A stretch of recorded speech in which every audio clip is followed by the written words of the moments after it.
Good morning. Good morning, everybody. Good morning. Yeah. Well, welcome back to the show. This is episode 481 of the Two Dumb Yinzers. How you guys doing today?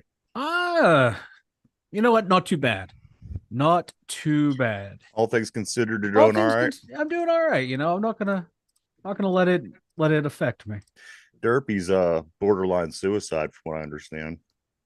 I think so too. I'm worried about Derpy. Earlier, he was calling from it sounded like I don't know where, from a bunker, like from an undisclosed location. I don't Derpy.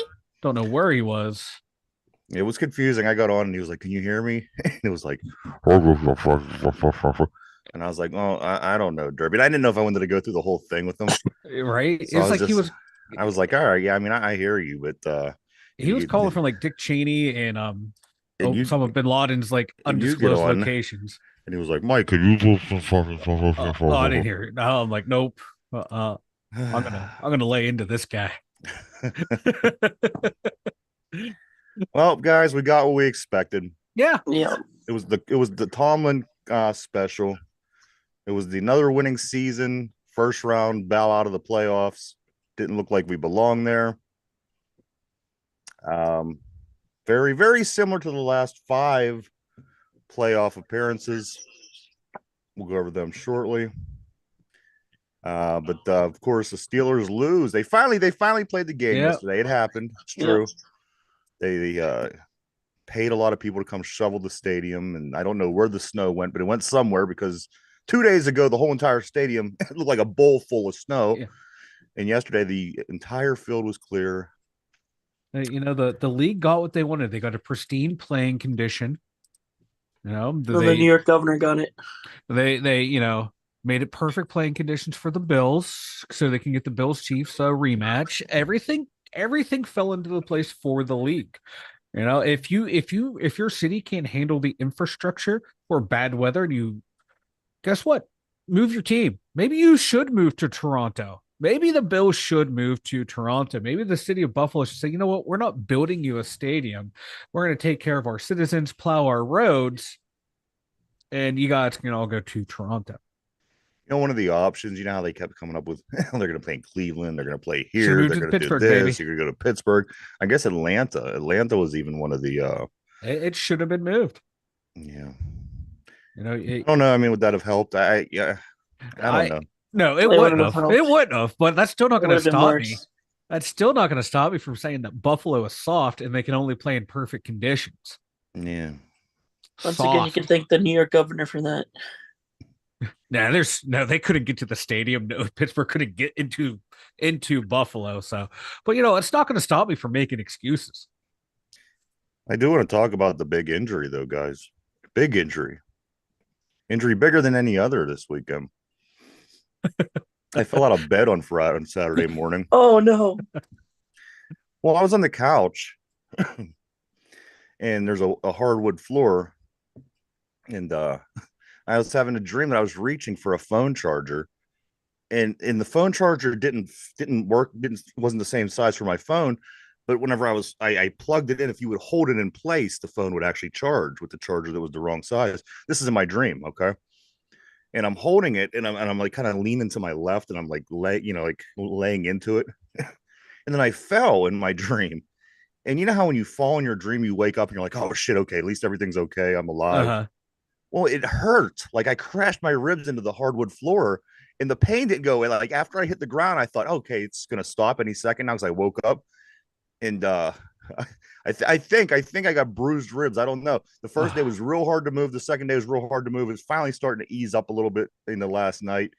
But yeah, I got injured So, this so weekend. you, so you not being 100%, not being 100% to root on the Steelers is the reason we lost. That's exactly the reason No. we lost. Not It's not the not being Buffalo able to sauce. tackle, not being able to block. I It's because still, you hey, I fell out of still bed. performed better than Miles Garrett and Micah Parsons did. So that's a big TJ win. Watt performed better than Micah Yeah, Parsons and Miles Garrett. he sure did, man. Oh, What a joke these guys. I mean, not so much Micah, but Miles. What a oh, joke this Cleveland. We'll get into them in a minute. I'm not ready for Cleveland yet. I'm I'm ready for ready to that. talk about anyone but this game. Yeah. Uh, Um, this game, ay, ay, ay. Going back to what I was saying, guys, last 5 playoff games, our first quarter scoring went as this. Yesterday, we were losing the Bills 14-0 after one quarter. Chiefs was 0-0 after one quarter. Browns was 28-0 Browns after a quarter. Jaguars 14-0 Jags after a quarter. And the fifth game back in the playoffs was the Patriots, which is 10-0 after one quarter. You realize that's 0 points. We got outscored 66-0 in our last 5 playoff games. Say what you will. This is just it's coaching. It's these aren't the same players. None of them are barely any of the same players on any of these teams. Some kind of change needs to happen, as we stated last week. Whether it be sit down and have a long, hard talk with your coaching staff and your GM and whatever, because this seems to be this is where we peak when we get to the playoffs, and then we go into the playoffs and it's a total disaster and then we're done. Of course, Mike Tomlin said he's going to take this off season to consider his coaching future. A lot of questions after the Mike Tomlin press conference after the game yesterday, when he was asked about his contract, which wasn't the greatest time to ask him that question. God, no. So he just looks at the camera for a second, then he walks away. So I think a lot is going to be made of that here over the next week or so. But there's a lot. Listen, there's an answer, Mike, and we told the people the answer. We've talked about this for a few years now. Look at what's going on right now in the league. These are your remaining 8 teams in the playoffs, and their quarterbacks: Lamar Jackson, Josh Allen, Patrick Mahomes, CJ Stroud. On the other side of the bracket, Brock Purdy, Baker Mayfield, Jordan Love, Jared Goff. What's the difference between those 8 quarterbacks and those 8 teams in the Pittsburgh Steelers? What's the difference between the teams that are moving on to the next round and the teams that are going home? What's the difference between the teams that win the Super Bowls and the teams that don't? You got to have that guy. You have to have that guy. Listen, if you don't have that guy, you're not going to win a Super Bowl. It's not going to happen. Let's just say there's a once in a blue moon. And I even put Jared Goff in this category because I think Detroit can win it. I don't think he's a great quarterback. He's a good quarterback, but they are mentally tough. They're prepared to play. They're physical. This team is probably the only team on this list that I think that could win without great quarterback play in the playoffs. I'm pulling for the Lions, as a matter of fact, but you got to have that guy. You can't go through a season, pissing around with 3 different quarterbacks, and you got to get that guy. You got to do whatever it takes to get that guy, or you're not gonna win. You're not gonna win. No. This isn't analyst. This isn't giving my opinion. Go back and look at for the past 25 years. You have to have that guy. You have to. And if you don't, you're fooling yourself going into the playoffs thinking, oh, we're going to go to the Super Bowl. You're not going to go to the Super Bowl. No. It doesn't work that way. This league is built a certain way, and you have to have that quarterback. We had that quarterback for several years. We went to 3 Super Bowls. We won 2. We went to, playoffs. So you got to have that guy. You have to. We're going to talk about a million things over this offseason and what we're going to have to do to get better. What we're going to have to do in a draft, what we're going to have to do in free agency, what we're going to have to do with the coaching, the only thing that matters at the end of the day is if you go and get that guy. If you don't get him, all that other stuff is irrelevant. You're going to have another mediocre season. If you don't, you're going to maybe get into the playoffs. Maybe you'll win the first round. Maybe you won't. But the bottom line is you're not going to keep advancing. It's never happened in it's never happened in our organization. The one year that we got there was with Neil O'Donnell, and he was borderline, but look what happened in the Super Bowl. We went and we lost. You need that guy. You need that guy. There's no other answer. There's no other way. Having that guy, that quarterback, does that guarantee you a Super Bowl? It doesn't. No. But it gives you a chance, and that's a chance that this Steeler team didn't have this year. That's a chance the Steeler team hasn't had in a few years. And even at the end of Ben's career, being made, he was a Hall of Famer. You still have to have that guy in his years, because again, look at somebody like Flacco who comes back after his prime, comes back, and look what happened to him in the game against Houston over the weekend.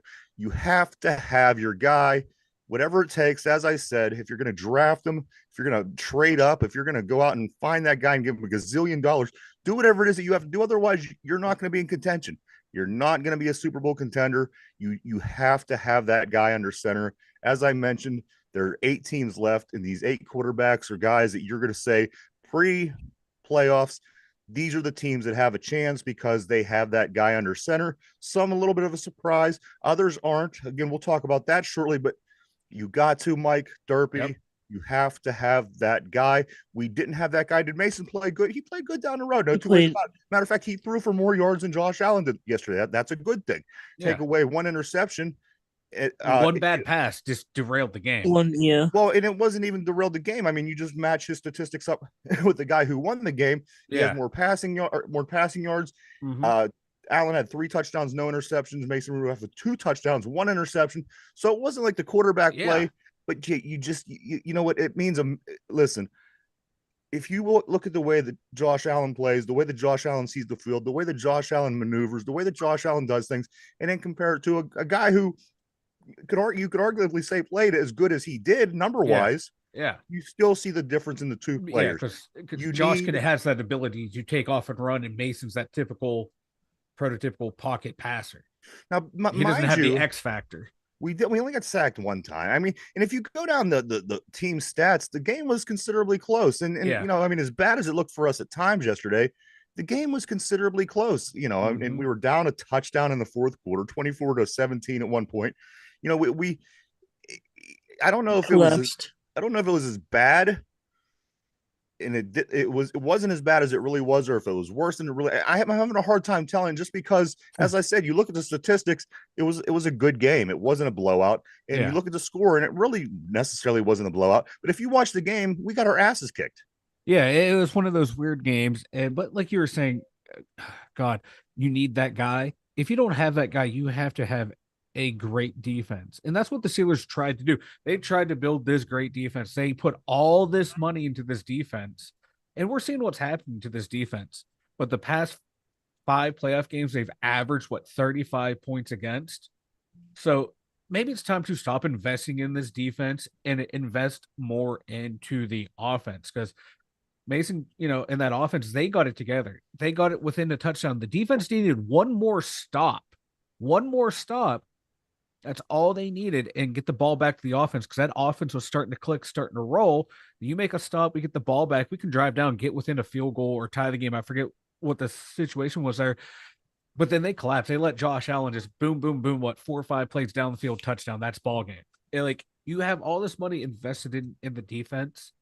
You have to step up. Yeah, TJ Watt's out, but guess what? Cam Hayward, you're still in there. You're, Mr. greatest defensive lineman ever, greatest Steeler of all time that fans want to say. Do something. Minkah Fitzpatrick. Yeah, you let the team tackles, but where were the splash plays? Same thing with Cam. You finally put up a decent stat line in a playoff game. I can't remember a single play you made, though. These guys, we pay them all this money, 0 game-changing effort. It's just, stop spending money in this defense, because you know what? They haven't been great since 2010. Okay? I know it's Pittsburgh. You can't say anything bad about the defense unless it's Pat Pete. We have our one guy a year we hate on, and it's Pat Pete this year. But this whole defense has been bad. Yeah, we're on our 4th, 5th, 6th string linebacker, but Miles Jack was a starter last year. Landon Roberts was a starter last year. Landon Roberts, I watched him just freeze. Quarterback and running backs running up the middle. He froze. He didn't know what to do. I mean, you played lights out all year. You get into the big bright lights and you collapse. Get the F out of here. The 2 big plays, Mike. The two big plays, obviously, one being the long 50-yard run by Josh Allen with the fake slide. Take his head off. If I am every linebacker safety in this league, I kind of seen that fake slide before. If I see Josh Allen slide, I don't care. I'm aiming for his head. So this play, I thought he was going to. We missed a half dozen tackles, and then the last touchdown of the game, the one that put enough separation to be a game, was also about a half dozen missed tackles. One team wanted it more. One team, didn't want it as much. If you eliminate those 2 plays, and you can't say that they weren't going to score after that, but if you eliminate those 2 plays, that's the 2 touchdowns that you're down. And again, if you look at the stat box today, the team stats, it's not bad. It's not bad. The numbers are actually kind of okay, in my opinion. Buffalo made the stops when they needed to make the stops. One thing that we really needed to do was run the ball well to keep Josh Allen off the field. You see what happens every time he's on the field. number one goal of the game was to do this. And by doing that, to open up the pass and then turn around, have the pass open up the run. And it's just, they just couldn't really get it going. Good morning, P. Good morning, Ron Navy on the board. Mike, it was very frustrating. But you know what? At the end of the day, you knew what you were going to get. I knew what Steeler team I was going to get. And it was what it was. There was no big surprises. There was no. I was surprised that the game, when it was 24-7, was actually close as it was at that point. That was when I was surprised. Everything else, I wasn't surprised. I wasn't surprised by the lack of tackling, because this is just they weren't that good this year. They weren't that disciplined this year. I wasn't surprised that. What else? The fumbles on the sidelines where the ball was bouncing off of Fryermuth's head, and the other one where Pickens just basically dropped it when he was falling to the ground. Yeah, it's consistent with this team this year. They weren't that good of a team. They didn't perform that well. Again, what we got the Tomlin special. We got the the winning season in the first round playoff game, and that's as good as it gets in Pittsburgh anymore, Mike. Yeah, for all of our pro teams anymore, it's have a nice little regular season, make it to the playoffs, and get bounced early. That's become we're no longer the city of champions. We're the city of we'll make it to the playoffs. And that's about it. And as Ron on the board has made a statement about it's time to invest in a new coach. Yeah, that's fine. I think that we can, or we can't. What we said earlier in the show is you got to have that guy under center that's capable of getting it done. Right now, there's 8 guys remaining in the playoffs, and I say 6 of these 8 certainly fall into that category of being that guy, maybe 7. Again, we'll get into that a little bit more as we move along today.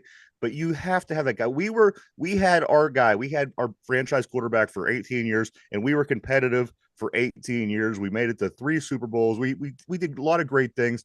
When you lose that guy, it turns back into what it was pre Ben and post Terry Bradshaw. Anything from 1980 to 2004. This is what we're seeing right now. This is, maybe somewhere down the line we'll get lucky with a quarterback who isn't that guy. Neil O'Donnell came along. We got lucky, made it to the Super Bowl, lost. Cordell came along, did some nice things. But until you get that guy, you're not going to be a contender in this league. It doesn't happen. Who's the contenders? Patrick Mahomes' Chiefs a contender. Josh Allen. Josh Allen's Bills are a contender. Lamar Jackson's Baltimore Ravens. I mean, go down the list here, guys. You have to have that franchise quarterback. Do whatever it takes, because, listen, Cam Hayward, your defensive tackle, yes, he has a good game. Yes, he has 4 tackles, 2. But he's eating up so much money on his team. If you would send him down the road, and you know what? A lot of people ain't going to agree with this, but you know what? TJ Watt, yes, he had 19 sacks this year, but a lot of other things when you're running at him, a lot of times that side of the line gets blown up and turns into big running plays. Get rid of some of these guys who's eating up all your money. Do what you got to do. Get out there and get that guy to have under center. Mike, you're going to have to pay him. People are going to say, well, he's going to cost too much. It's going to be too. You got to do it. You know what? You got to have him. It doesn't matter what it costs. If you want to compete in this league, you got to have that guy under center and do what you have to do to get him. As I told Mike earlier, whether it be by draft, whether it be by going out and getting that guy in free agency, you got to bring him here. You got to shower him with money. But he's got to be that caliber guy, or you're not going to be in it. We could do this every year till we're blue in the face and say, this is what the Steelers need to do. They need to do this. They need to replace. It doesn't matter if you don't have that guy. It'll piss it with 3 quarterbacks all season. You're not going to be in a Super Bowl. You have to have that guy. Yeah. And, I'm not going to dismiss the fact that Tomlin, his playoff record's not that great, but we have to point out the fact that what Cam Hayward doesn't do anything in the playoffs. TJ Watt really didn't do anything in his playoff runs. Minkah Fitzpatrick, not a whole lot in his playoff runs. No, Ben had up and down play in the playoffs as well. So it's a total effort. I'm not dismissing the fact that Tomlin has a losing record. It's more than just the coach. The players are out there playing too. They have to execute. Tomlin's not the one out there fumbling. He's not the one throwing the interceptions. He's not the one missing tackles. Now, you can argue on his tactics, yes, but players have to play, coaches have to coach. It's a combined effort. And for a lot of money that we're paying to this defense, they don't play well. They don't play well at all. Go back to 2017 when Cam Hayward's getting hit, getting the ball rain up his ass and getting blocked off the ball. He's a little bitch come playoff time. TJ Watt had one good game against the Chiefs. That's about it. These guys are not playoff performers. So head coach, GM, position coaches, players, it's everyone. It's lazy and intellectually dishonest just to say that's the coach. Well, so let's just replace the coach, keep the same team. And what happens if they go 5-11? I can say that's Mike, what I want to know. I'm all for replacing Tomlin. Amongst other things, I do believe that you have to point finger at the coach, because going back in these last 5 playoff games, and I don't even know how many years that is. I think because 7 years ago was the last time. I don't know, but the last 5 playoff appearances we had have been terrible. We got outscored 66-0 in the first quarter. Hayward all those games. Been the guy there. The one thing consistent is the fact that that Mike Tomlin was the head coach of all those. Cam Hayward has been out there. That's fine. I'm making a joke. Okay, but you just got to say that something there's an emotional something lacks here when it comes time to preparing for big games. We just don't have it, Mike. We just don't have it. And I think, as I said, number one, numero uno, you have to get your guy at quarterback. Again, I don't know how. I don't care how. You have to do that. And if you have to have a little bit less on your defense, like not having Cam Hayward to stop the run on the left-hand side of the line, not having whatever, you have to have a guy that's going to be able to put up 30 plus points, because the money that you're putting in on this defense is you're not getting the 30 results. plus points in the playoffs. Yeah. So you might as well pay the money to be able to score more points. No, I'm all for, if they keep Tomlin, okay, whatever. If they get rid of Tomlin, okay, whatever. But, you better hope the next coach that comes in gets you a playoff win immediately. Because otherwise we're going to start being like all these other teams that, are rotating through coaches. Now, if we get a head coach in like Bobby Slovis from down in Texas, and he, gets his offense to put up 35 points a game and the defense stays the same and still goes up the same amount of points, that's okay, because we'll be in a better position. But you just have to hope, that this new head coach can continue on to make it to the playoffs. Because what happens if he has a bad first year? That's what I'm worried about. What's that going to do to the team, to the organization? Is the organization going to panic? Now, I'm not campaigning to keep Mike Tomlin. I'm all for cleaning house from top to bottom. If that's what needs done, Mike, I want to say clean house. I'm all for it. Too, Mike, C on the board as well. Yeah, Mike, I don't think anybody's arguing to keep Mike Tomlin at this point. I think that maybe people might be getting a wrong impression. If he needs to go, he needs to go. If they want to keep him, keep him. Yeah, we're not lobbying to keep Mike Tomlin around. Believe me. He is part of the problem. The players overall. haven't performed in the playoffs though, so we don't have the players. But if that is consistent for a dozen years, the players change. What's the only thing that remains the same? Well, people, coach. The coach needs to go, and some of these players that have been here through that tenure as well too need to go too. Yeah, players that have consistently choked in the playoffs need to go. I love Big Ben, but you look at his numbers in these his last 4 playoff games, they weren't that great either. Yeah, but you give me the 3 Super Bowls. I understand what you're saying, but you can't just look at the coach too. You have to look at the players too. It's a collective. It's a team effort. It's not just one guy. No, but it all starts at the top. It does at the top. Yeah, but as that's where the blame goes. It's change easy to blame to happen. Whatever it is, whether it be coaching, whether it be quarterback, whether it be a lot of other little things as we're mentioning in the middle, changes need to happen. You can't hang on to a guy because he's been such a good guy for 100 years. I'm okay with making those changes. And I am too. If you take that and turn it into a better situation, that's ultimately what you want to do. Coach Tomlin, I think again, we're certainly not lobbying to keep him around. If it's his time, it's his time. I've thought it's been his time for quite a few years now. Yeah, I've kind of let him grow on me in a way, just because I fell into that category of it is what it is. I don't think the Steelers are going to get rid of him because he's getting these winning seasons. So I kind of let him linger and fester. But I'm not a big Tomlin fan, and as I said, if it's going to help this team get better and you have to move on, it is what it is. And as I said earlier, Coach Tomlin is going to be considering talking with his family in the offseason and figuring out what it is that he wants to do. I'm sure there's millions of coaching jobs out there that would just love to have Mike Tomlin. But for us, it just isn't working anymore. Mike, a couple notes I do want to talk about the game. Diontae Johnson is not as bad when he runs straight. When this guy turns upfield and goes to make a play, I actually like the guy. when he, 90% of the time when he catches the ball and runs straight out of bounds or runs backwards or whatever, all this crazy stuff is, when he attempts to make football plays and attempts to make plays on the field, he's not that bad. I was thinking to myself yesterday, let's get DJ the ball a little bit more because he was making plays. Diontae, that's my number one note. He is not actually that bad when he plays the way he's supposed to. People are gonna go on about these referees near the end of the game. I don't think that's what cost us this game. The no call on the pass interference, the hit on Allen that was a penalty, and then the hit on Mason that wasn't a penalty. Yeah, the snowball thrown at George Pickens. The snowball thrown at George Pickens on that play in the end zone. Yes, these are problems, but it's consistent with the refereeing throughout the league, throughout the season. I don't feel this is what lost us the football game. I don't feel if those 4 particular plays would have not been called that way, we would have won. We just couldn't stop Josh Allen. There was no answer for him, which is funny because him and Lamar Jackson are the same player, and we can stop Lamar Jackson. Yeah, but we can't stop Josh Allen. And even when we mirrored Josh Allen a little bit and we had somebody back there, he ran him over. Yeah. And then he continued down the field and he ran 2 more people over. And then he continued down the field for 50 yards into the end zone. So, what more could the Steelers defense could have done, Mike, to stop this player in the way that we do stop Lamar Jackson, the way that we've stopped Lamar Jackson for the last 4 seasons? They're the same kind of player. They're the same player. But this dude, that was the straw that broke the camel's back. Early in the football game, when he tumbled and rumbled and stumbled down the field for 50 yards. Yeah. That was the point of the game where I said, we're not going to win this football game. No. They're just outplaying us right now. Yeah, and that's simply what it was. They outplayed us.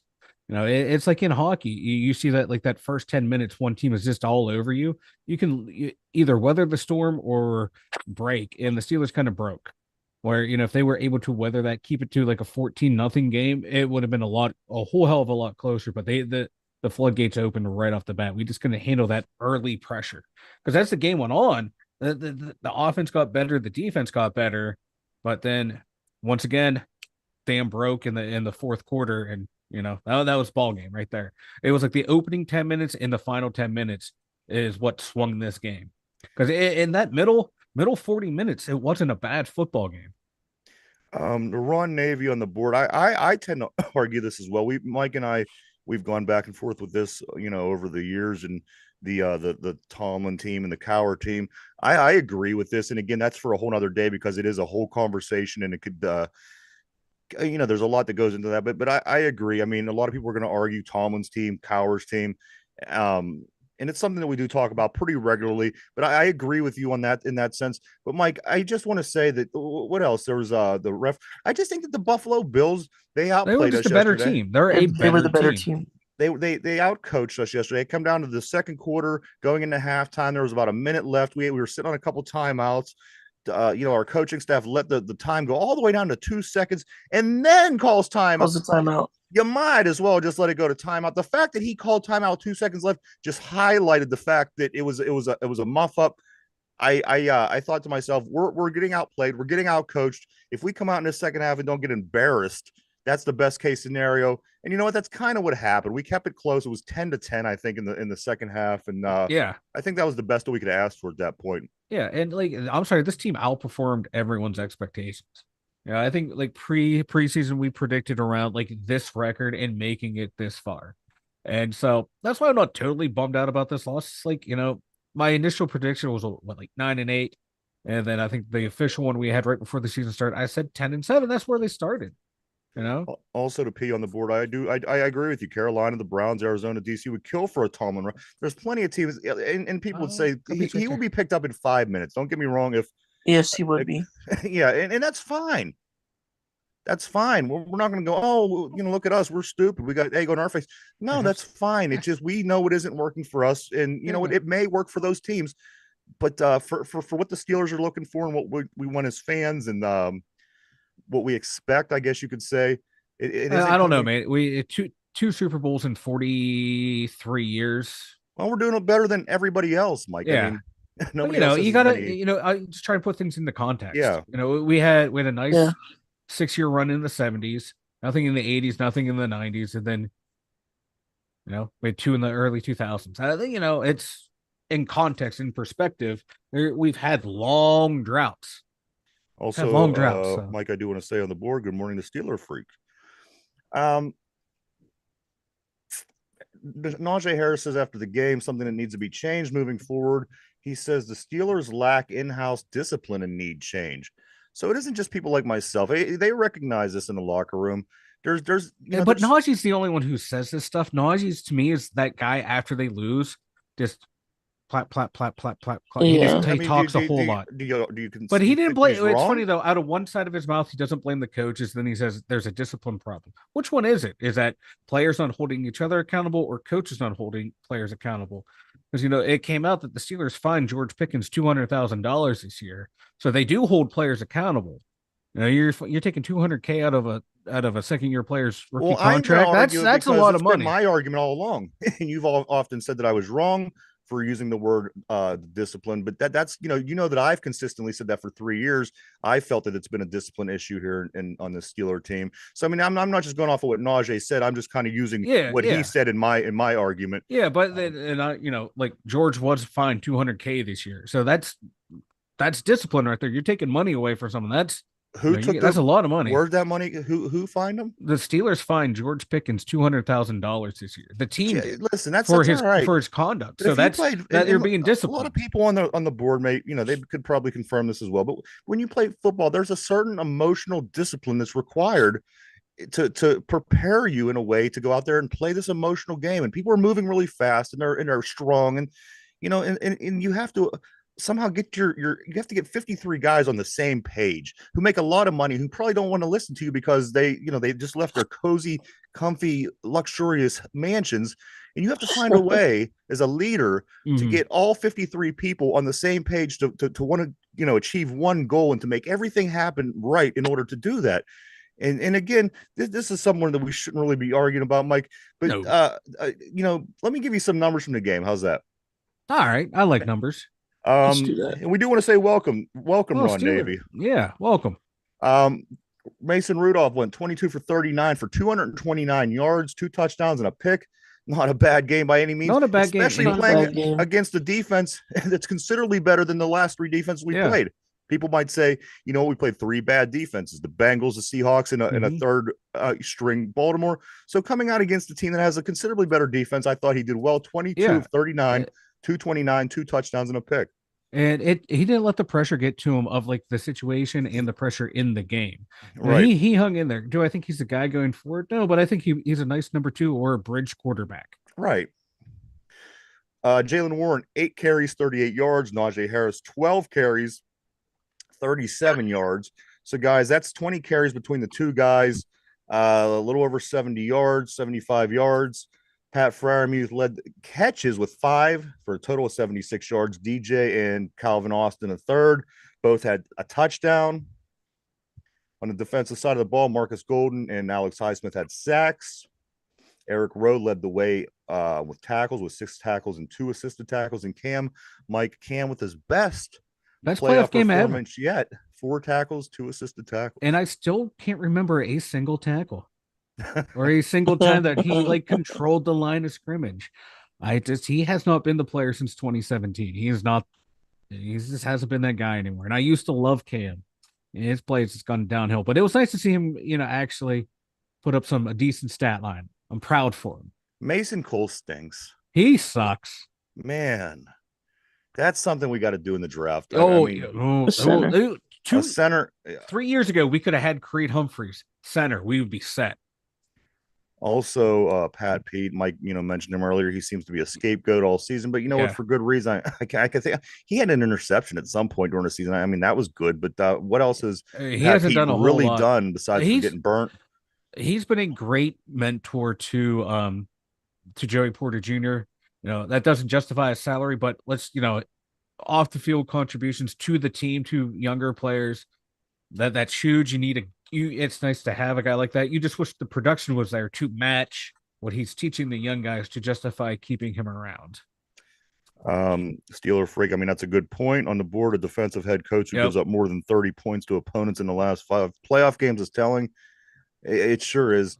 And there's a reason why guys like to play for certain guys. And, I mean, certain situations are a lot more cozy and a lot more, you go to work and, if we're all guys and it's a good time, people could kind of do what they do. And I trust you know how to do your job, and you trust that I know how to do my job. Or you get a Dan Campbell who, and again, this kind of goes back into the, what kind of coach we're talking about, but you got to be able to get 53 guys on the same page. And I don't know. It just seems to be something that we've had trouble doing, and getting everyone on your team to play to the best of their abilities. Mike, it's been, in coaching, you stay too long, you wear out your welcome. Absolutely. The message gets lost. So I can see him going somewhere else, and it's turning a team around because they'll buy into that message. You've been here for so long, message goes stale. You see it in a lot of coaches. You see it in a lot of sports too. You see it in baseball. You see it a whole hell of a lot in hockey, and you hit an expiration date. And it's time to move on. And there's nothing wrong with that. I can see him going somewhere else and turning a team around. But here, his time in Pittsburgh, it seems to come to an end. It's time to go somewhere else and start fresh. And I just hope whoever we get doesn't go, 5-12 your first year, because that's going to be you're going to have a rough time. You need to come in and win right away. Yeah. Wouldn't it be funny? We fire Tomlin, trade Tomlin. We get a coach in, we go in, win the Super Bowl, and then they won with Mike Tomlin's players. You know what?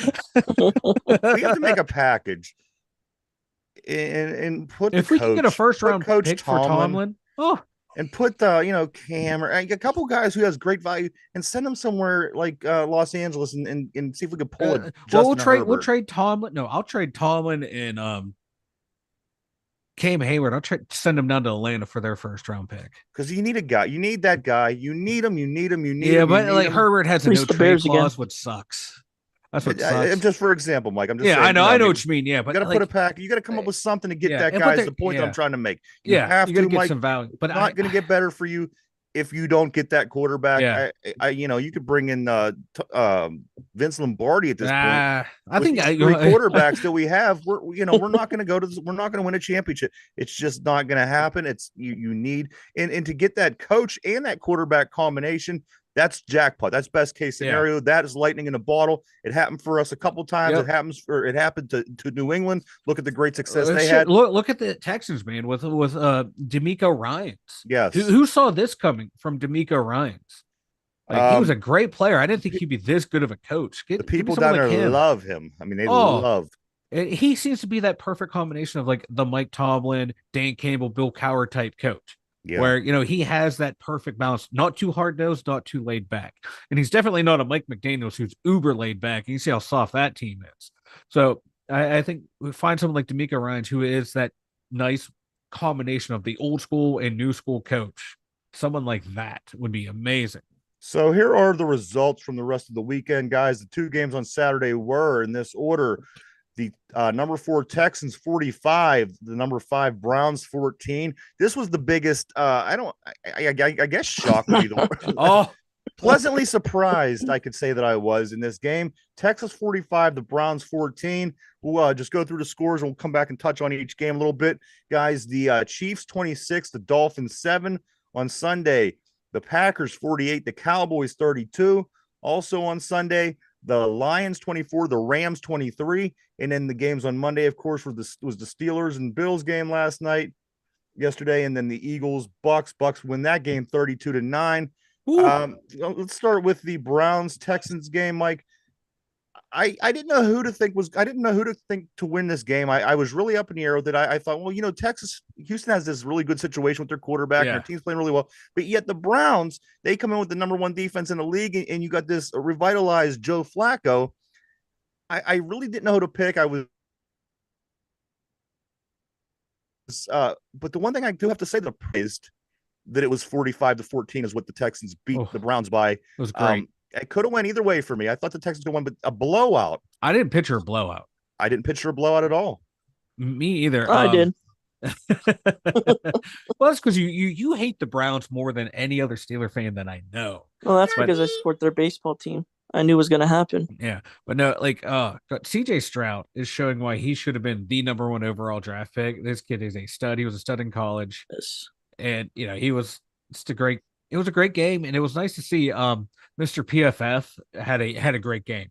I don't know what his pass rush win rate was. I don't know how many pressures he had, but Myles Garrett showed why he was PFF's Defensive Player of the Year.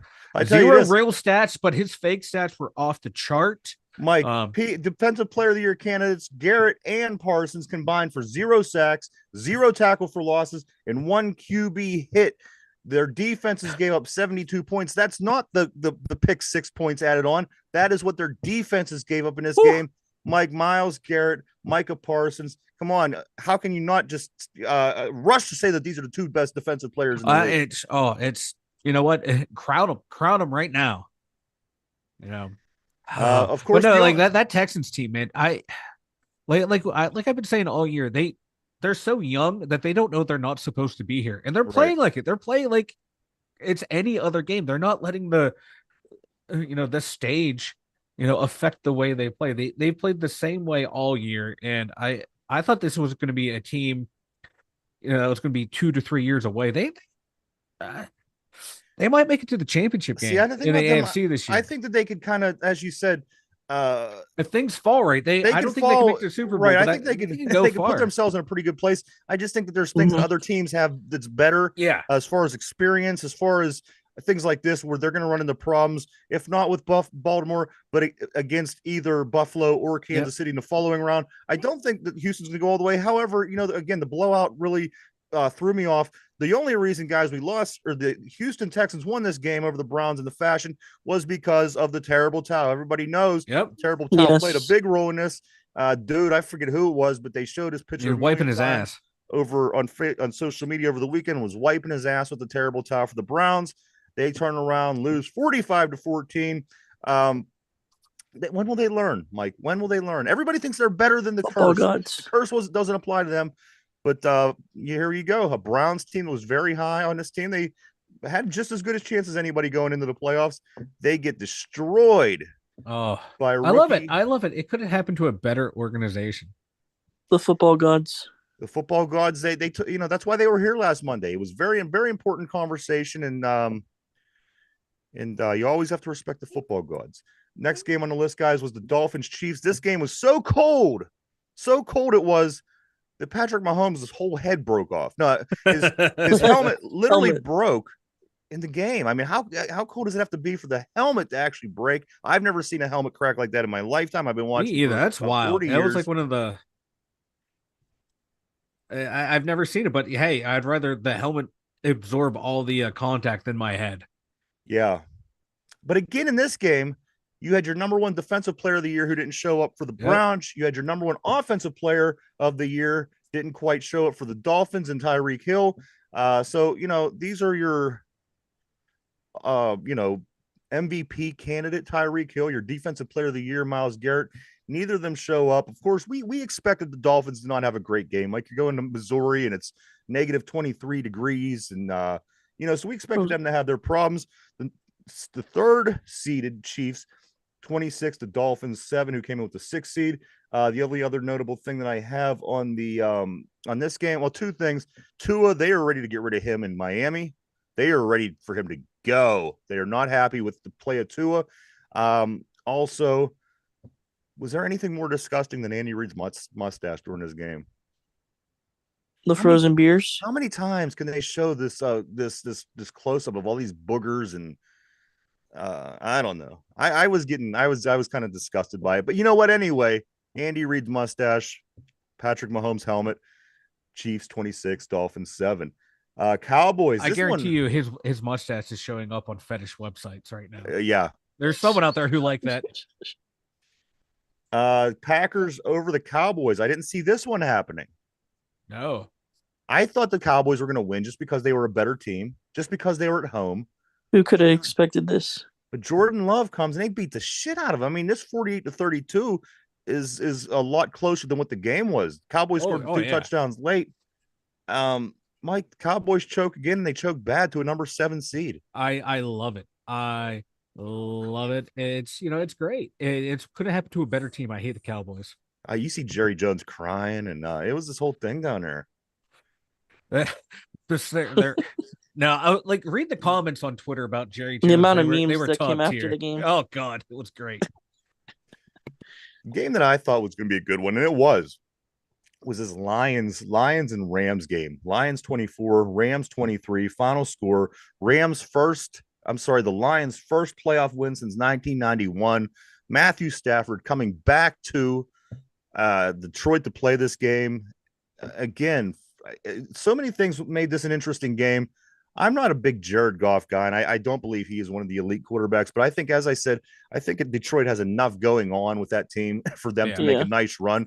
I just hope somebody could beat San Francisco. San Fran is the only team left that I don't want to see win, because they will then tie us with Super Bowl wins. So that's the one team that I'm kind of looking and strategizing and figuring out who could beat them. And I think Detroit, unless this number 7 seed Jordan Love and the Packers, who beat Dallas, can pull something off in San Francisco as well. But Detroit's my team in the NFC this year. I'm kind of pulling for them. I'm kind of pulling for Brock Purdy. I like Brock Purdy, really, but I don't want them to get the Super Bowl. So it's a kind of double-edged sword for me. And then the other game, Mike, was the game last night. Was another. You know what? None of these games were anything what I expected. I got to tell you, the Buccaneers beating the Eagles. Oh, I love it. I love it too. Don't get me wrong. The Eagles, I don't care for at all.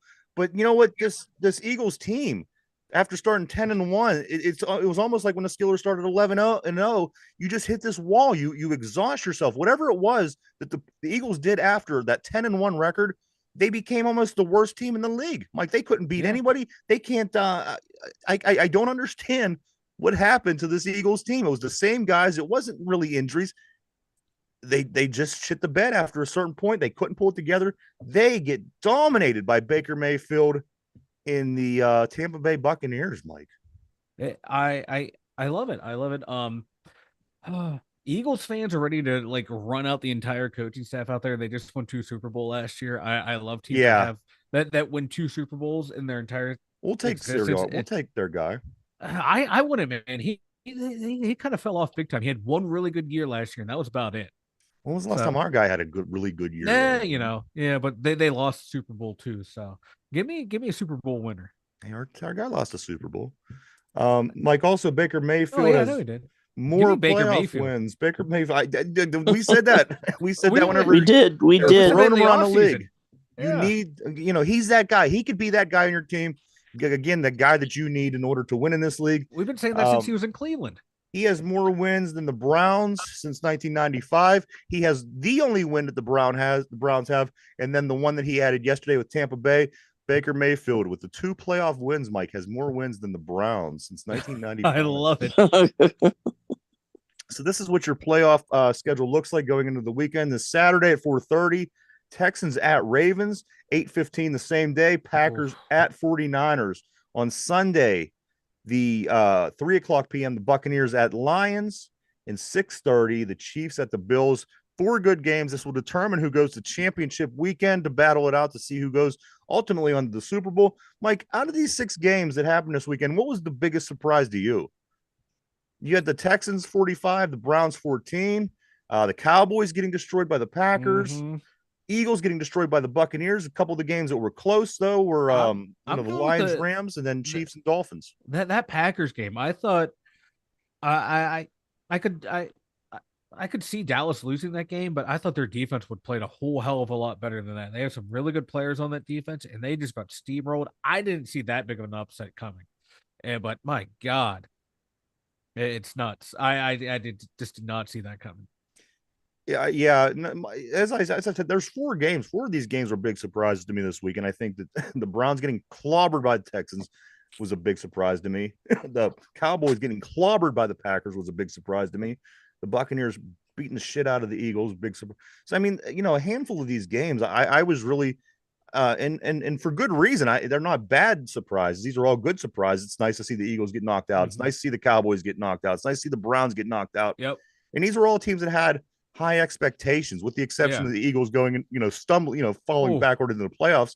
But the Browns, they were so good. They were supposed to, this is our year. We have the number 1 defense, and blah blah blah blah blah. Yep. And so it's nice seeing them guys get destroyed. And then also the Cowboys. It's always their year. Every year is their year. How about them boys? How about them boys? The Eagles collapses might be the best, because you want to talk about a coach losing a team. He lost that team when Jalen Hurts, 2-3 weeks ago, saying, guys, we need to listen to the coaches. That's a team that has a coaching staff that has lost a team. That's a team that said, F this coaching staff. We want new coaches. Talk about a team that quit. And Mike, I love it. Aside for what we had said today regarding what the Steelers need to do to get better and move forward, what do you think needs done this off season? Going into the draft, what's our numero uno concern? Our numero uno, what are we going to be trying to get in the draft high? What are we going to be looking around the league free agency wise? Like, what is it that we need to do in this off season to at least calm the storm and make people believe that things are going to get better as they did this year? As I said, it's not going to get that much better until you get that quarterback. But what else do you think needs to be done, Mike, that just needs to be done? Outside of coaching staff, I think that, top to bottom, just, replace it all and go in a whole different direction. Then going into player personnel in the draft. Oh, wow. You need another corner opposite Joey Porter Jr. You need a center. You need an inside linebacker. You need a defensive line starters, not depth. Inside backer starters. Might need another wide receiver. You need a quarterback. You need a tackle. So we're not Roger Jones is having trouble pass blocking, so you might need a left tackle. He could be a great right tackle, like Penny Swell up in Detroit. So you might need a left tackle. You need at least nine new starters on this team.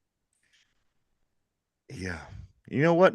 And I'm not going to even argue that. I think things need to change, and that's not even going to account of your guys that you signed to long-term contracts. Just think, do we keep them? Do we try and trade them and deal with the salary cap hell for the next 2 to 3 years and totally rebuild? Because these guys, they put up great stats, but come crunch time, they can't do anything. I also want to say good morning to Ralph on the board. Good afternoon now, Ralph. Yeah, Mike, I mean, there's a lot that needs to be done. You're not going to be able to put Band-Aids on things like they did this offseason and say, okay, here's a Quan, here's get us all excited. We need to build this team, build it right, and don't take any shortcuts. Don't cut corners. They just have to build this team outright. And as we've been seeing on the board, and what happens with this coach is gonna determine how some things go. But I've consistently said I'm going to stick with my guns and say that this team, you have to go get your number one guy under center. Without that guy, you're not going to get to the level that this team and this city and these fans and everybody expects and wants. But there is a handful of things, as Mike mentioned, that need to be done, Mike. It's going to be a couple years, as you said last year. It's going to be a few seasons. It's not going to be one nice draft. It's not going to be one good player. There's a few things that need to happen here, and we're the second year out from losing a Hall of Fame franchise quarterback. I think we're sitting in a pretty good position, but I think it needs to be torn down and start over. Also, man, the Penguins did it, and look at I know different sport, but look at the string of success they had after that Yager era. They tore it all the way down, got lucky with some great draft picks and key free agency, and went on this great run. That's what the Steelers need to do, and they can do it. I think they have the front office for it. Omar Khan and Andy Weidel showed it this past free agency and draft class. They can build a team. Also, Joey Porter Jr. gets hurt last night in the game. Dirty hit. It was a dirty hit, and a lot of times it was a dirty hit. No two ways about it. Who hits somebody like that from behind in the head? And as much as they're trying to protect these guys' heads in the NFL, unless you're a defensive player, unless you're a Pittsburgh Steelers, that is literally after the rule change from Hyde Ward's blocking. That is that you can't hit a player blindside. As P mentioned on the board, Ben was built like a buffalo. You know what? He's very similar to Josh Allen. And as they mentioned, I think they even mentioned that on the game, how similar these two quarterbacks are. There's just even things with Allen's facial expressions. He's going to be the Ben of this generation. I think the Buffalo Bills are very lucky to have him. They're not going to give him up. I've heard that they wouldn't give him up for Patrick Mahomes and two first-round draft picks. He's their guy, as Ben was our guy for almost 2 decades. But you got to like what Josh Allen's able to do up there. He's this generation's Ben, and he could run really well. So you know what I mean. He's this Who was mix. the OC that came in after Bruce Arians? Todd Haley. Todd Haley. That's when Ben's best years were under Todd Haley, and I was a Mike Tomlin hire. Mike, Bill Belichick, I heard, had a meeting with the Cowboys yesterday. I think Bill Belichick had a meeting with the Cowboys during that game. I think he got flown down there. Yeah. He was going to come out at halftime and stunner Mike McCarthy and take over. So there's going to be some interesting things going on in this league. Of course, the coaching changes, some coaches stepped down from their positions last week. So a lot of things that we're going to still be talking about, guys. We have a lot of playoffs to go. Watching the Steelers rebuild for next year. So football is far from over. Mike, I do want to say the Penguins, they did win yesterday, 3-0. They changed the time of the game before the Steelers. That way, they should have played at the same time. They really should have. But Give me something else to watch. Penguins beat the Kraken 3-0. Penguins improved their record 21-15-6. I'm sorry. The Kraken fall to 19-15-9. Penguins back in action on Saturday night now at 10:00 p.m. in Las Vegas. Scoring for the Penguins in this game, Crosby had 2 goals. O'Connor had 1 goal. Jari had another shutout, Mike. He now is tied for the league with 5 shutouts on the season. Gotta like Tristan Jari. When Tristan Jari's good, he's good. When he's good, he's good. And when he's healthy, he's good. He's like Josh Allen. When he's on, he's on. When he's off, look out. And, Mike, why don't you go and tell everybody about the website, man? The2Yinzers.com. Head on over there.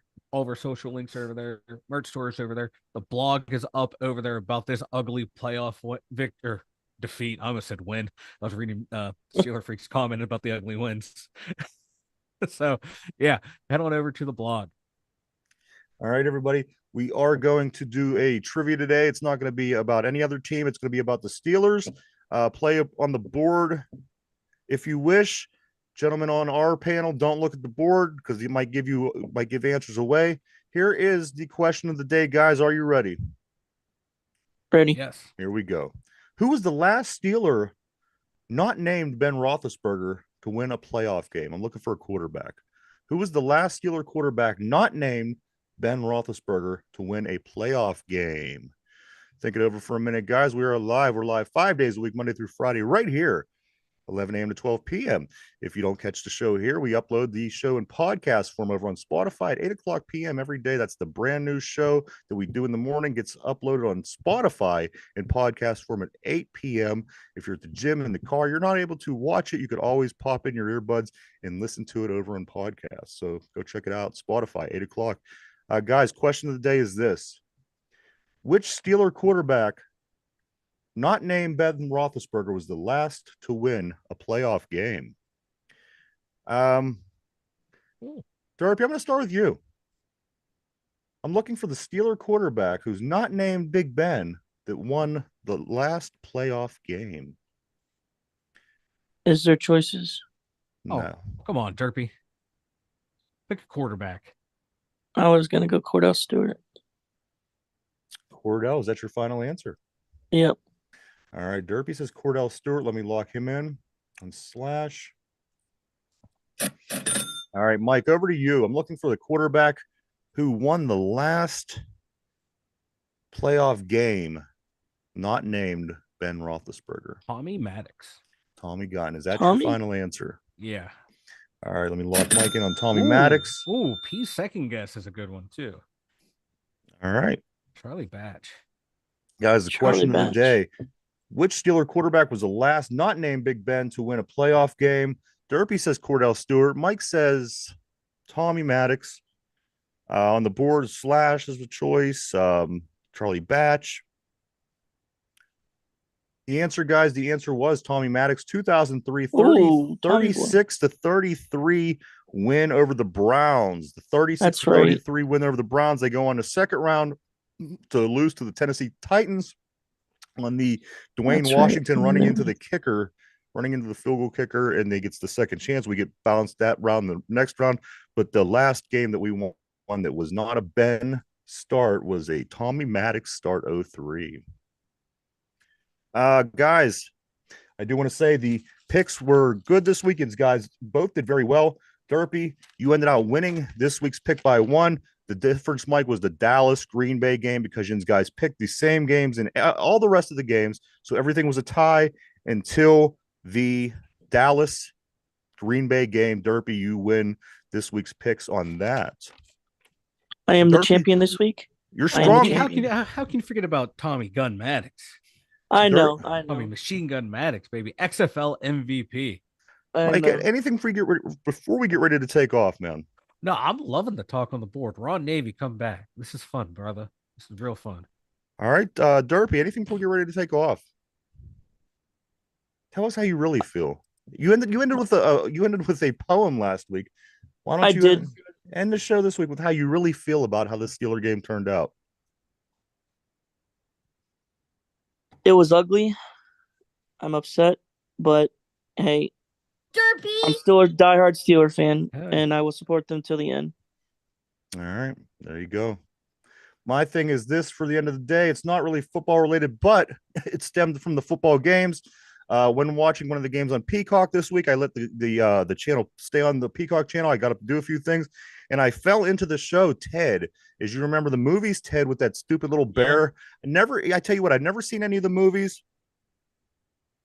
Never seen any of the movies. Never cared to see any of the movies. I accidentally fell into this series. Now I'm 7.5 episodes in. Guys, really funny. That stupid little bear. It's Peter Griffin. If anybody doesn't know, and he's even the Peter Griffin voice. If you like Family Guy, hilarious. The show Ted, the series on Peacock, I think was hilarious. Check it out. Guys, anything else? Speak now or forever hold your peace. Mike, let's go Steeler. I can't wait for this offseason. It's going to be a blast. Who wins the Super Bowl, Mike, from here on out from these 8 remaining teams? Real quick. Baltimore. Derpy, who wins the Super Bowl? Baltimore. All right, interesting. I like Detroit in this, but guys, we want to say thank you to everybody for checking us out. Each and every one of you. We wouldn't do it without you guys. It's fun. I love the banter back and forth on the board. Absolutely, the board was great today. Thank you for everybody for participating. We'll be back tomorrow the same time, 11 o'clock a.m. Come back. Like I said, football season is far from over, so we have plenty to talk about. And even when it's over, we're still going to have plenty to talk about. Oh, yeah. But for Mike at the Steelers Central Mobile Studio, Derpy, myself, and the two dumb Yinzers, everybody have a great day, and we'll see you tomorrow. Bye-bye.